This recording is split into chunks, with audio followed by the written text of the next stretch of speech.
Sega.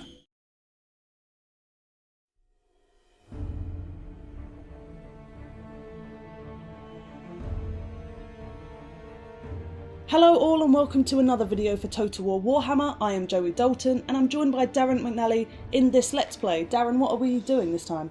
So we're playing as the Chaos Warriors in this Let's Play as we have a very special announcement to make. That's right, we do. The Chaos Warriors race pack will now not only be free to you if you pre-order, but it will also be free for everyone who buys the game in the first week of release as an early adopter bonus. Yep, so if you have pre-ordered already, you'll be able to preload the game to be the first to play it on May 24th, but if you hold off, the Chaos Warriors will be available for the first week after launch free of charge. So if you want more details on that, check the link in the description, or check out the Total War Warhammer Steam page. Right, so we're fighting at High Pass, and we're playing as Chaos as we mentioned, and we're against the Dwarves, and just this lovely unit here, these are the Dragon Ogres. Handsome. Very cute, very little, very small in comparison to the Dragon Ogre Shaggoth. Wow. So Look at his lightning. Yeah, it looks really good. The kind of electrical pulses around him looks really, and he sounds really good as well. Actually, real deep bass to him. But that he's dwarfed in comparison compared to Kolek Suneater, one of the legendary lords that you can play as in the campaign if you're playing as Chaos. He actually has a bonus for having Dragon Ogres and Shaggoths. He can recruit them at 15% the cost and 10% the cost for the Dragon Ogres. That is awesome. His weapon is called Star Crusher as well. What a name. Yeah, the Suneater and the Star Crusher. He is, I mean, he's, as we'll see in this playthrough, he's really, really powerful, and having those guys in your army, it's actually really good bonus to have any kind of upkeep, have any negative upkeep on them, because they're quite expensive, they're quite rare, so to have them in this army like this, you know you're dealing with a high tier powerful army. We've also got at the back there the Chaos Warriors with great weapons, and the Chosen here with great weapons as well. Flanked on the left we have a Sorcerer of the Metal variation, or the Metal lore. So Chaos Warriors, they can actually play with different sorcerers of different lores. I think Metal, Fire and Death are some of the ones. We also have a Manticore flying up there. And down here we have the Chaos Knights with lances. You're going to be doing some sneaky tactics. Yeah, so we're actually fighting uphill on this battle. It's going to be quite tricky. And we have the Dwarven army up here on top of the hill. So it's not really sneaky tactics, but obviously they don't have cavalry themselves, so we can, bring our cavalry around up behind them on the hill and hope to do some flanking charges. So it should be good. Well, you have a lot of fast units compared to the Dwarves, who have practically no fast units at all. They're really slow. Even the Slayers, which we'll see in a minute, in their info stat panel it says fast, brackets for a dwarf. Yeah, oh, these guys here are really cool, the Iron Drakes with the Troll Hammer torpedoes, and they're meant to take down like large monstrous infantry, so they'll be good against the Shaggoth and the Dragon Ogres, as well as the cannons, the Slayers in the back, and the flame cannons. It's worth mentioning this is just a little quick debug mode, a look at their army. They'll actually deploy a little bit different to this, but I just thought it'd be interesting to see what we were up against on top of this hill.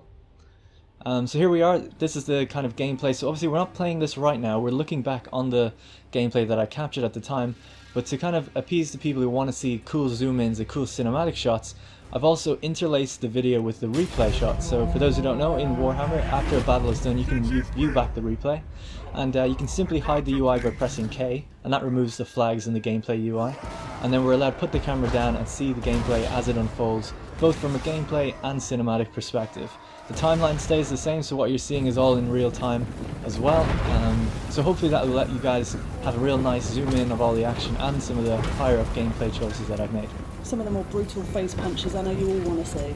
Yeah, so we saw some dudes fly back all the way down the mountain getting hit by a cannon. So already the Dwarven artillery is firing on me. They're perched a little bit further up on the hill than they were in the debug mode. And I'm just sending everyone forward. We just have a long plodding march up this hill until we get there, and the snow on the hill does slow your troops down, so they are running as fast as they can. You can see them just getting thrown back, and I really have to try and take as few losses as I can until I get there. Don't want to send them all up by themselves either. I'm trying to keep them all together, so I have to kind of keep a steady march with them as well. So do you have any kind of strategy for this? Because you have some making up to do for your win-loss record for us, Darren. That's true. Well, I did beat Lionheart, so, Yeah, I won the last one. Okay. But in terms of this battle, my strategy generally is to move forward with a kind of a double line, split into a single line, and then have cavalry go around the edges. And I've concentrated all my monstrous infantry kind of on the flanks as well of the infantry. So I have Chaos Spawn over on the right, which we'll zoom in a bit later as well. And I have my Dragon Ogres on the left. So hopefully we can just kind of punch through and then have the cavalry come around. It's just a massive envelopment as long as my centre holds. I love all the dwarfen ruins kind of scattered around the battlefield as well. Yeah, this map is really beautiful. It's set up in the kind of Norscan regions near some Dwarven Carracks, so I like to think that, you know, they're kind of holding back the Chaos Invasion as best as they can before we move in on their Carracks, I guess, up north. So it's worth mentioning that Kolic is fully upgraded here. In Custom Battle, Legendary Lords are fully upgraded, so all the spells he has active, that means he's like fully upgraded, fully teched out on a skill tree. Yes, one of his quest battles is actually to get Star Crusher, which he doesn't start with when you play in a campaign as him. So as you can see, he does have it here. So there we go, the Shaggoth has made its way through, the Dragon Ogres are coming in, the flame cannons are firing in the background, and the Ironbreakers are throwing their blasting charges towards them as well. So straight away it's like a massive ditch fight up there. The Slayers are digging into my guys as well, which is going to be a bit rough on the monstrous infantry. But Joey actually hasn't seen this battle yet at all. Haven't. She's watching this back for the first time, so I've got some surprises in there for her as well as you guys. I'm excited. So we can see that they have a Gyro Bomber as well. Now what can take down a Gyro Bomber? Manticore is pretty good, Yes. so we'll send that after it. Hopefully it'll do good. We'll catch up with that later. But things are going pretty well. I mean, Kolic is just smashing through dwarves at the moment. He's taking a bit of damage. They're throwing a lot of things at him. I just used a final transmutation there from my wizard, which is a direct damage spell, and I actually overcast it, which kind of increases the cost it does, but gives me a 50% chance of miscasting. Basically, that's just like a direct damage spell that lasts for about 20 seconds. I love the flavoured text for it. Is the wizard unleashes a hail of magical energy, transmuting his foes into unliving golden statues. It's Quite brutal. yeah. That's mean. So here you can see the Chaos Spawn. The blasting charges are absolutely devastating. They have so many of them, the Iron Drakes. And there's some miners units as well, miners with blasting charges that can throw them in as well. My Manticore's going to town on the Gyrocopter, and it's actually broken, it's running away. We've got a beautiful charge here from the Chaos Lances as well. The Chaos Flying Knights. dwarfs. Yeah. What a beautiful sight. It's funny because Kolic is so massive, especially compared to a dwarf. They're very, very brave and hardy folk to even attempt to take him on. So they have quite a few Slayers units, which is kind of bad for you in a couple of ways, because you've got some larger units in there. Yeah. So avoiding them is key, I would say. Just that spell that's going off there, that is the Gehenna's Golden Hands. It's a vortex spell, lasts about 13 seconds, and it costs 9 wounds of magic. Again, that's the Metal Sorcerer, just hanging back, casting spells where he can. So he summons the spirit of Gehenna's metal hands to hunt down his prey. Oh, what was that? So that's the blasting charges, just going off in the distance. They just launch them at blobs of infantry and just completely wreck them. And So my you've got Manticore one came down for a mortal nice unit. charge. That's it. Yeah, Even that, it's fine. You're I'm doing not going to really lie, well. I kind of do really well against these guys. We just like push it, lay into them, kind of like a constant onslaught. This is a very high tier army. Now the dwarves, their army costs the exact same. They have a lot of troops, but they just didn't hold very well, and my spells kind of went off right, so I got kind of lucky. I broke their Gyro Bomber. The Gyro Bomber is actually coming back in here to make a quick run on my Chaos Knights. He actually comes in from melee, knocks a few off, and then starts frantically dropping his bombs while my Manticore chases him down.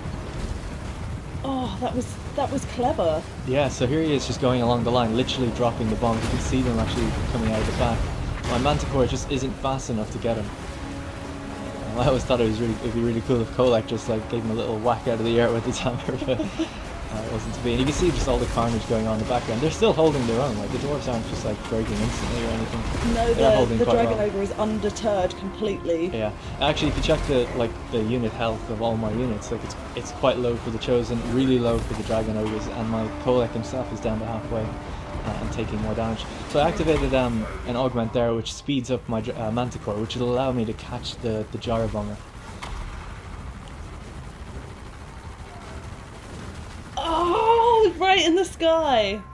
Yeah, I love that. it looks so good when it goes down. It sounds really good as well. You can just hear the propellers like kind of giving out. Nicely done. That is a well-used attribute there, or a skill. So I'm just kind of picking off who I can, finishing off some routing units, bringing the Manticore back into the fray. It's doing amazing charges into their units, just ripping them apart basically. And this is kind of what you have to deal with when you're playing against Chaos or with them. They're very, very strong, and they're quite scary, to be honest. I love seeing the dwarf fly past the camera. Yeah, they're so little. They just like fly by. I did another final transmutation again, which is another direct damage spell. That was actually something that really helped me getting through in the beginning, pushing through their lines. That damage spell is an area of effect spell, so you don't just target one unit, you target the area, and anyone in it takes the damage. So that kind of actually allowed me to hit 5 or 6 units at once. Very, very lucky to get it off with the 50% miscast. See, it's kind of difficult to tell because it still looks like they've got so many units, but you can see the dwindling numbers of those units running away. Yeah, and still have so many left. Yeah, they've got lots of kind of flags you can see as they back off and then they come back. They kind of reform quite a lot because Ungrim is actually fighting. Forgot to mention Ungrim Iron Fist. Here he is here, getting up. He's after just being charged, but I kind of left him alone for a second. Going to bring in the Shaggoth. See who's going to win in this fight. Rear attack! Oh, mistake. To the dwarf, not you. Yeah. You did very well. Never turn your back to a Shaggoth. Well, he took him down. Whoa, So that's but it. he is the Slayer King, of course. He is. So he did pretty good. Also, I was told it's worth mentioning that the fact he didn't react when he got hit is because Legendary Lords, they do have some react animations for getting hit, but they don't always react because if they were constantly in the react state, they would never get an attack off. It's kind of like a stun lock animation. So that's actually a choice made on purpose so that the gameplay just flows a little better, and I was told to mention that by the devs. Oh, not to the ground. Yeah, so it's basically just Ungrim left. Stubborn little guy, doesn't want to break. I just kind of envelop him with everything I got. He's taken out, the Shaggoth, and Kolak's pissed. Yeah, because, yeah. It's probably his girlfriend or something. He didn't like that. Oh, you just surrounded him. I'm just The sending everything cavalry in. was a good move, I think, because he's obviously going to be a bit hardier against those larger units. Kolak actually has a bombardment spell of his own that I call down as well. It's called Lord of the Storm. It only lasts like 5 seconds, and it doesn't cost any winds of magic, but that's what the animation there was, where he lifts the kind of axe or mace up in the air. And that's it. Ungrim was finished off by that. Oh, you've done it! Yeah, so that's the victory. Well, congratulations for redeeming your title of not losing every battle. Nice one, Darren. Thank you very much. Let us know what you think in the comments down below, and let us know what you would like to see for future videos. Like and subscribe for more. Thanks for watching. See ya.